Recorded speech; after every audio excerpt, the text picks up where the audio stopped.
Alright, what is up guys? Brian here, and this is my SmackDown Live recap and thoughts on last night's episode of SmackDown Live. So let's get right into it. Coming off the heels of Money in the Bank this past Sunday, one question going into SmackDown last night was, what was Daniel Bryan, the general manager, going to do about the controversial ending to the women's Money in the Bank ladder match that took place this past Sunday, where Carmella won Money in the Bank, the first ever women's Money in the Bank ladder match. However, she did not climb that ladder. She did not climb the ladder. James Ellsworth climbed it, retrieved it, and then threw it down to her. So that was one of the questions going into last night's SmackDown. Daniel Bryan would make his decision.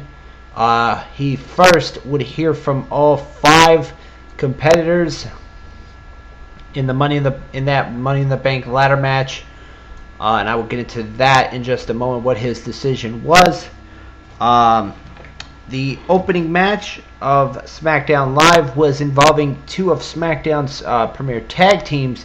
It was Big E representing the New Day, taking on one half of the tag team champions, Jimmy Uso. This was actually a pretty good match, good solid opening matchup for SmackDown last night. Big E walked out victorious over Jimmy Uso. Obviously, the feud between the Usos and the New Day is far from over, especially since what happened in their tag title match this past Sunday, when the Usos walked out and got counted out and kept their championships. However, the New Day won on Sunday. But last night on SmackDown, Big E picked up a big win for the New Day in his match against Jimmy Uso. We found out that next week, Sami Zayn is going to take on Baron Corbin, as well as next week we're going to see a huge women's championship match. It is going to be Naomi defending against Lana in a rematch from Money in the Bank. We had on last night's SmackDown Shinsuke Nakamura taking on Dolph Ziggler. Both of these guys were involved in that men's Money in the Bank ladder match on Sunday, and both men, you knew, even though they looked like they were at 100%, you knew they probably had to have some kind of pain and agony of being involved in that match going in last night. But this was actually a pretty good back and forth matchup between Nakamura and Ziggler.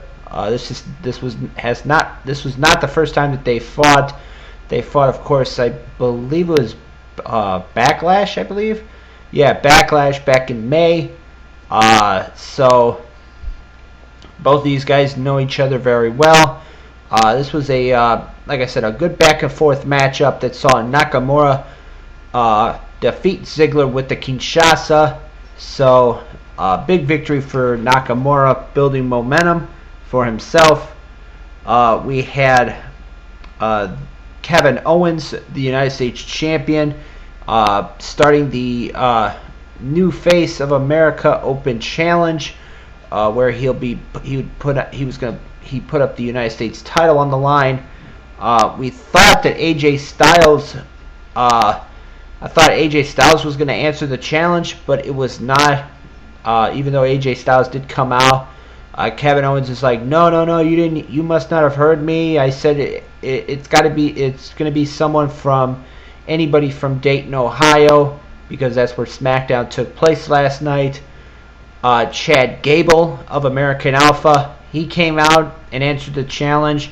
Owens is like, you're not from Dayton, Ohio, and Gable basically said, yeah, I am, that he moved there this morning, and he lives there now. So Chad Gable challenged Kevin Owens for the United States Championship. A good strong showing for Chad Gable in this contest. However, he did not pick up the victory, as Kevin Owens would retain the United States Championship with the pop-up powerbomb. Obviously, the whole thing with AJ Styles coming out, that obviously is going to be, a feud for Owens and Styles over the United States Championship. Of course, they did face off at Backlash.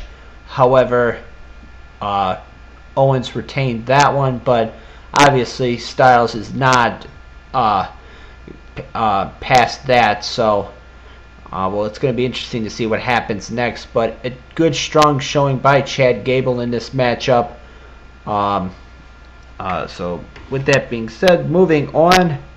Of course, we had the decision from Daniel Bryan on what he was going to do about the whole Money in the Bank situation. He came out, basically called out the 5 women that were involved in that match. Throughout the night, they were making their points as to, Carmella made her point at the beginning of the show as to why she should keep her Money in the Bank contract. The other 4 made their points of, for making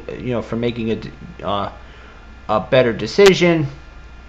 Daniel Bryan basically announced that Carmella was going to have to hand over the Money in the Bank briefcase, and that next week in San Diego, it is going to be the second ever women's Money in the Bank ladder match to take place next week.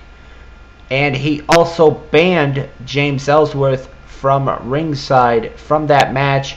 So next week we are going to hopefully see a clear-cut winner and a clear-cut women's Money in the Bank winner. Hopefully next week, but only time will tell. So next week it is going to be Carmella, Charlotte, Natalya, Tamina, Becky, all competing in the Money in the Bank ladder match next week on SmackDown Live. And of course, the main event was Jinder Mahal, the WWE Champion, who retained his title on Sunday against Randy Orton. He took on Luke Harper, and this was actually a pretty good matchup as well. Harper really brought his A game to the WWE Champion. He had him almost beat on a couple of occasions, but it was not the case, as the Singh brothers once again would play dividends, as one of them would jump on the apron as Luke Harper was going to finish off Jinder Mahal, and that was enough distraction for Mahal to hit a kick on Luke Harper, and then the Colossus, I think is what they call his finishing move, on Luke Harper. So Jinder Mahal was victorious. Near the end of the match, Baron Corbin, who won Money in the Bank on Sunday, he came out and kind of teased that he was going to cash in, but once again, like they did with Carmella on Sunday, that was not the case. But he did let Jinder know that, listen, I'm watching you. Anytime you're down, I could come down and cash in. But after the match, Jinder Mahal was celebrating in the ring. Randy Orton would come out.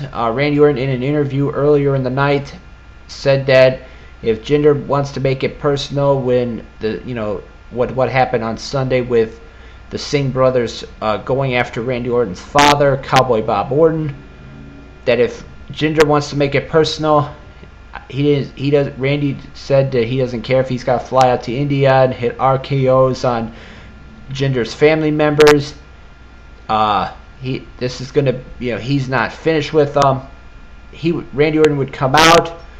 The Singh brothers would try to attack him on the entranceway. Randy Orton fought them off. He would then go after Jinder Mahal. Would try to go to hit an RKO, but the Singh brothers once again coming in and attacking Randy Orton, allowing Jinder to escape. And then Randy Orton would hit RKOs on the Singh brothers one-on-one. and then the other Singh brother would try to jump off the the turnbuckle, and he got hit with an RKO as well. So Randy Orton obviously not done with Jinder Mahal. So we'll have to wait and see what happens next week. Overall, my thoughts on SmackDown last night. I thought it was actually a pretty good show. I'm really looking forward to seeing what's going to happen next week. A couple of good matches on last night's SmackDown. I thought the Gable and Owens match was pretty good. I thought the Harper and Jinder Mahal match was good. I'm really interested to see what they're going to do next week as far as next week's Women's Money in the Bank ladder match is concerned, as well as next week's championship match is concerned, with Naomi defending against Lana. But we'll have to wait and see. So with that being said, this has been my SmackDown recap for last night's episode of SmackDown. As always, I am Brian, and thank you for watching.